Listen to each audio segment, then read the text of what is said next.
যে কানাডা বছরের পর বছর ধরে ভারতবিরোধী খালিস্তানি বিচ্ছিন্নতাবাদীদের আশ্রয় দিয়েছে, আজ কি সেই কানাডার বুকেই জ্বলছে বিভাজনের আগুন? হ্যাঁ, ঠিকই শুনেছেন। উত্তর আমেরিকার মানচিত্র কি চিরতরে বদলে যেতে চলেছে?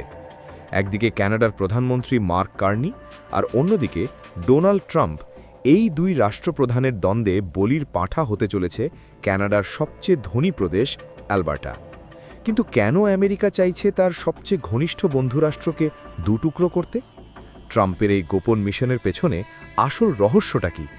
আজকের ভিডিওতে আমরা উন্মোচন করব এমন কিছু তথ্য যা শুনলে আপনিও অবাক হবেন। রহস্যের শেষ পর্যন্ত জানতে ভিডিওটি একদম মিস করবেন না। তাহলে এখন প্রশ্ন হলো, কেন জ্বলছে অ্যালবার্টা? বন্ধুরা, পুরো বিষয়টি বুঝতে গেলে আমাদের নজর দিতে হবে কানাডার ম্যাপের দিকে। কানাডার 10টি প্রদেশের মধ্যে অন্যতম হল অ্যালবার্টা।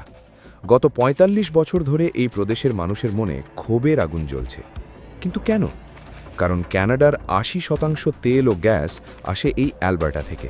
দেশের মোট রাজস্বের সিংহভাগ তারা দিলেও বাজেটের সময় তাদের জোটে সামান্য কিছু অংশ। একে তো ট্যাক্সের বোঝা, তার উপর অটোয়া সরকারের কার্বন ট্যাক্স অ্যালবার্টার অর্থনীতিকে পঙ্গু করে দিচ্ছে। তাদের মনে হচ্ছে কানাডা সরকার অ্যালবার্টাকে কেবল একটি এটিএম মেশিন হিসাবে ব্যবহার করছে। এই সুযোগে ট্রাম্প এন্ট্রি করে এবং ১৬ই জানুয়ারির সেই ডিল হাতিয়ারকে। আসল নাটক শুরু হয় ১৬ই জানুয়ারি ২০২৬-এ। কানাডার নতুন প্রধানমন্ত্রী মার্ক কার্নি আমেরিকাকে পাশ কাটিয়ে চীনের সাথে একটি বড় ট্রেড ডিল করতে বেইজিং যান। শুধু তাই নয়, আমেরিকার তৈরি ৮৮টি F-35 ফাইটার জেটের অর্ডার বাতিল করে তিনি সুইডেন থেকে বিমান কেনার সিদ্ধান্ত নেন। ব্যাস, এতেই ক্ষেপে যান ডোনাল্ড ট্রাম্প। ট্রাম্পের নীতি খুব পরিষ্কার, মনরো ডক্ট্রিন, অর্থাৎ পশ্চিম গোলার্ধের রাজনীতিতে আমেরিকা ছাড়া অন্য কোনো শক্তির, যেমন চীন বা রাশিয়া, প্রবেশ বরদাস্ত করা হবে না।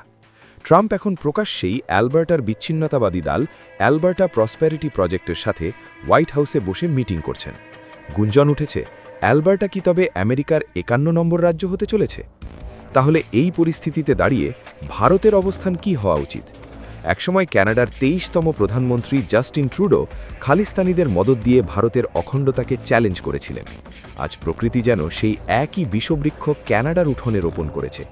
অনেকেই বলছেন ভারতের উচিত অ্যালবার্টার আজাদিকে সমর্থন করে প্রতিশোধ নেওয়া। কিন্তু ভারতের পররাষ্ট্রনীতি সবসময় টেরিটোরিয়াল ইন্টিগ্রিটি বা আঞ্চলিক অখণ্ডতায় বিশ্বাসী। ব্রিটিশরা একবার দুভাগ করেছে, তাই বিচ্ছিন্নতাবাদের যন্ত্রণা ভারত জানে।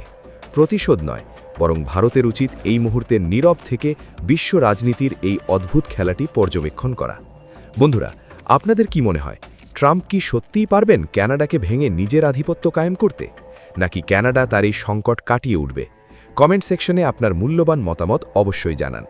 ভিডিওটি ইনফরমেটিভ মনে হলে একটি লাইক দিন এবং বন্ধুদের সাথে শেয়ার করতে ভুলবেন না। এমন আলো রোমাঞ্চকর এবং রহস্যময় আন্তর্জাতিক খবরের বিশ্লেষণ পেতে সাবস্ক্রাইব করুন আন্তর্বিনা মিস্ট্রি ফাইলস। আজকের মতো এ পর্যন্তই, দেখা হবে পরের ভিডিওতে। ততক্ষণ ভালো থাকবেন, সুস্থ থাকবেন। আমি ছিলাম আপনাদের সঙ্গে সুমন্ত। ধন্যবাদ।